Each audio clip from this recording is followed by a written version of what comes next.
This past July, Donald Trump accepted the Republican nomination. Humbly and gratefully accept your nomination for the presidency of the United States. It was a moment of vindication for a candidate who had climbed back from a bitter public humiliation. We're talking about the White House Correspondents' Dinner. Tonight, it's an annual event right here. Donald Trump has been It happened in April 2011, at one of Washington, D.C.'s most glamorous nights.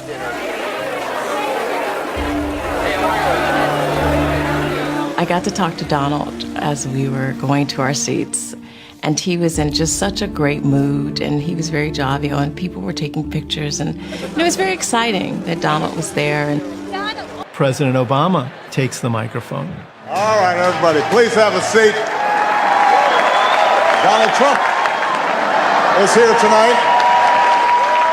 And proceeds to fillet Donald publicly. No one is happier, no one is prouder to put this birth certificate matter to rest than the Donald. And that's because he can finally get back to focusing on the issues that matter. Like, did we fake the moon landing? I was sitting 20 feet from him, and just the look of discomfort on his face. What really happened in Roswell? And where are Biggie and Tupac? Donald's face was so incredibly serious. It was so incredibly he just put on a poker face. I was 2 tables away from Trump.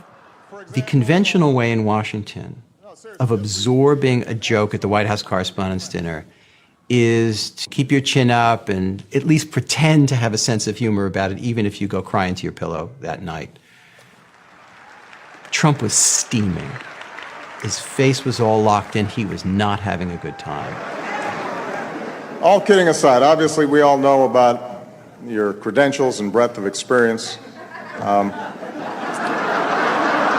For example, no, seriously, just recently in an episode of Celebrity Apprentice, at the steakhouse, the men's cooking team did not impress the judges from Omaha Steaks.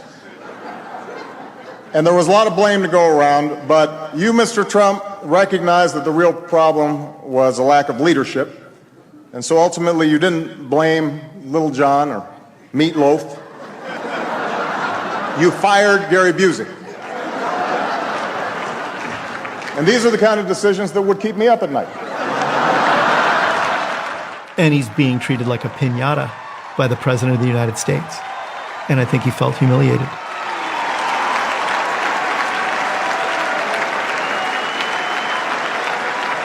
Well handled, sir.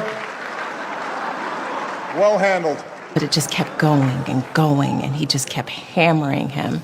And I thought, oh, Barack Obama is starting something that I don't know if he'll be able to finish. Say what you will about Mr. Trump. He certainly would bring some change to the White House. Let's see what we've got up there. Donald dreads humiliation, and he dreads shame. And this is why he often attempts to humiliate and shame other people. So in the case of the president ridiculing him, I think this was intolerable for Donald Trump. I think that is the night that he resolves to run for president. I think that he is kind of motivated by it. Maybe I'll just run. Maybe I'll show them all. Every critic, every detractor will have to bow down to President Trump. It's everyone who's ever doubted Donald, whoever disagreed, whoever challenged him. It is the ultimate revenge to become the most powerful man in the universe. God bless you, and may God bless the United States of America.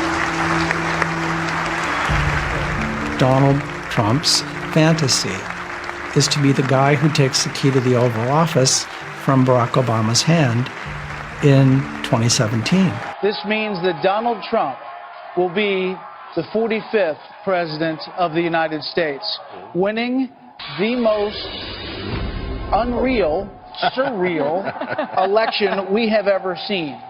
This candidacy starting on an escalator ride 1 year ago and going down against 16 Republican candidates.